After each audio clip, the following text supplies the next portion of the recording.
We have done away with the bond which we had inherited from the time of Rhodesia when it went after declaring UDI. They were given sanctions by the United Nations Security Council. That's why they came with the bond. The bond did not come with Zimbabwe. It came with the Rhodesia. It was the Rhodesia bond, that red note which you used to see. So the bond is away. We now have our Zimbabwe currency. We now have our what? Zimbabwe currency. Support it.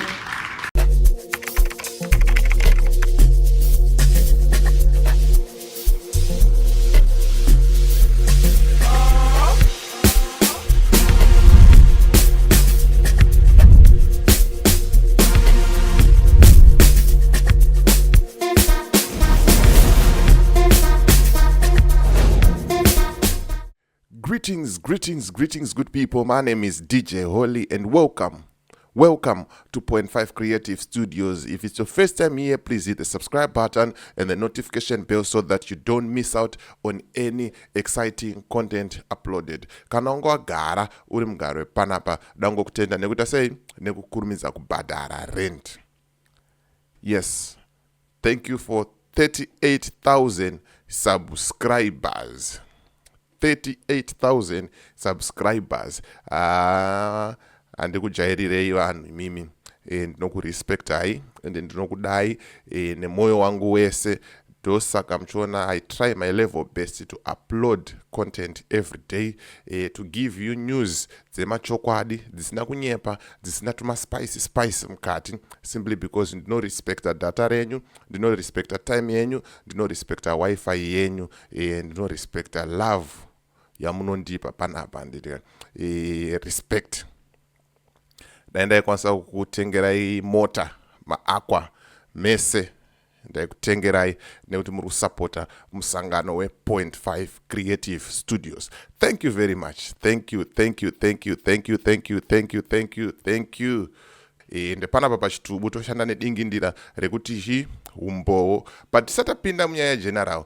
Ndiri kuti iwewe kana une business raunaro rauda kushambadzirwa, ndibate namba dzangu ndodziri pasi apa. Kana une nyaya yaunayo yauda kuripota, ndibate namba dzangu ndodziri pasi apo futa. Anditika mawani general wavhura hombe hanzi bond hatisirisu takauya naro. Rakauya nani? Na Ian Smith. Mukuru ati tu auseke untaura kuti serious mawana. But satapinda munyaya yebond iyi, pane imwe nyaya futi yageneral iri apa. Vakataura kuti tichadhila nevanhu vari kusaboteja Ziggy. We are going to close businesses that sabotage Ziggy. The general askanza Dr. Wale vanenge vachitoda vapinda comment section zvikanzi the biggest business sabotaging Ziggy is government, so I wonder how he will close this one. Ndangosangana unaro screenshot apa sipo pane nyaya yangu ndopata kuda kuti tiende zvedu apo, but munoti chiinazvo. Hanzi hurumende ndo bhizimusi hombe riri kusaboteja Ziggy. Amen, munotiwo nazvo. Isa comment comment section utaure matauriro mafungiro ako nemaonero ako. Anditika rega ti play a video tinzwe general vachitaura kuti Rhodesia ndo yakauya nemabond. Ian Smith, he was the president weRhodesia, ndiye akauya nemabond. Tozoona kuti chokwadi here kana kuti vakuru vatipa version imwe isiriyo. Anditi vanhu vakuru havanzi vanyeba, vanonzi vatipa a different version of the truth. Anditika saka rega ti play tinzwe general vachivhura hombe pakashata baba. The structured currency is expected to support long-term business planning and encourage savings and investments in the economy. This will go a long way in restoring confidence in the domestic currency. The stability of the ZiG will boost investor confidence in the economy and lead to increased production and exports.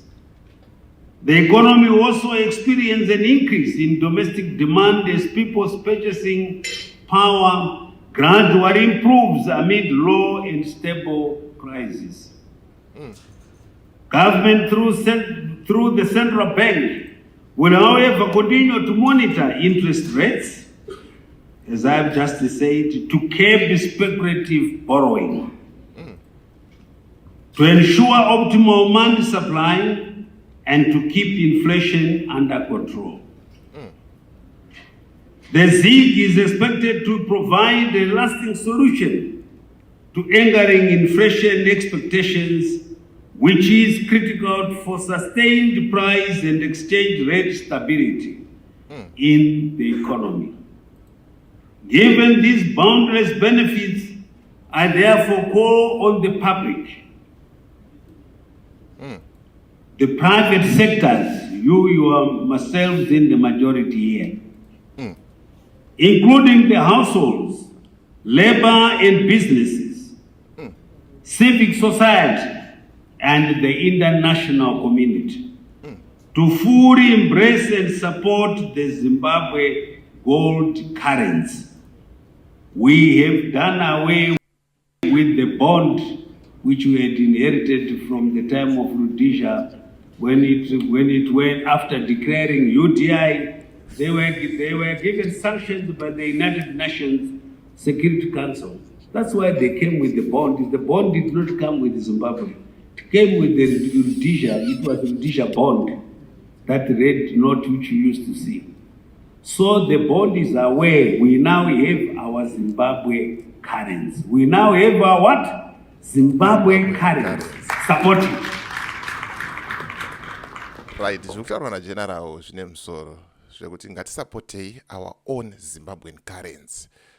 Ipapo we are 100% because nyika inovakwa neve vayo. Saka if we don't support the ZiG, hapana zvatete tichiita. But hombe yavavhura iyi ndoyatoda tidzokere kumashure mbichana. Muzvinzwe sorry zvenyu ndazongokurirwa 2 minutes. Pakaipa. Rekedza tingodzoka kumashure mbichana. Pakaipa. The time of Rhodesia, when it went after the currency, we have done away with the bond which we had inherited from the time of Rhodesia when it went after declaring UTI. They were given sanctions by the United Nations Security Council. That's why they came with the bond. The bond did not come with Zimbabwe. It came with the Rhodesia. It was the Rhodesia bond, that red note which you used to see. So the bond is away. We now have our Zimbabwe currency. We now have our what? Zimbabwe currency. Support it. Right, mazvinzwira mega shinzi bond note rakauya nani naSmith Rhodesia nguva yeRhodesia ma1 pakashata. Panapa tinoshanda nedingindira rekuti umbo ndo watinoshanda naro dingindira iroro. Saka ndoda kuti ndikuratidzei kuti panguva yeRhodesia paishandiswa bond here kana kuti paishandiswa paishandiswa pound. Ndo umbo huri apo. Kune vanopigisawo vanogona kungoya neumbo hwavo woita sei votiratidzawo kuti haufa zvikanzi. The Rhodesian pound was introduced following the breakup of the Federation of Rhodesia and Nyasaland.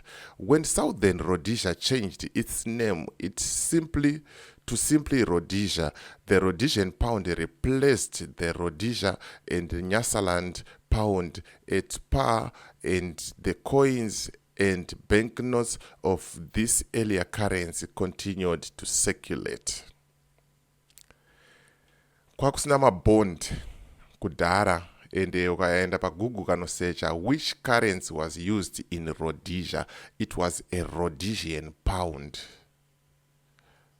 taishandisa mapound. Saka mukuru vazongobvisa p vakaisa b vakati pound bond pound ma1. Saka aiwa mukuru wangu kanganisawo, it's a technical glitch, mistake iro ndo iri kutaurwa mari yered iyo 1 pound ndo mari yaishandiswa muRhodesia iyi, kwete kuti manzi kwete kuti mabond notes. Aiwa kwakusina mabond. Saka ngatichionei kuti iwo mabond acho, mabond edu akaintroducwa rini uye anga akamira sei. Aizoshanda neumbowo baba. Kana usiri kunakirwa skip ako video, kana kuti gara wabaya zvako, but panapa tongokupai mafacts umbowo sezvauri, kunakirwa kusanakirwa kuita sei kusanakirwa. Right. November 2006. History in November 2016. Backed by US 200 million loan from Africa Export-Import Bank, Reserve Bank of Zimbabwe begin issuing 2 bond notes.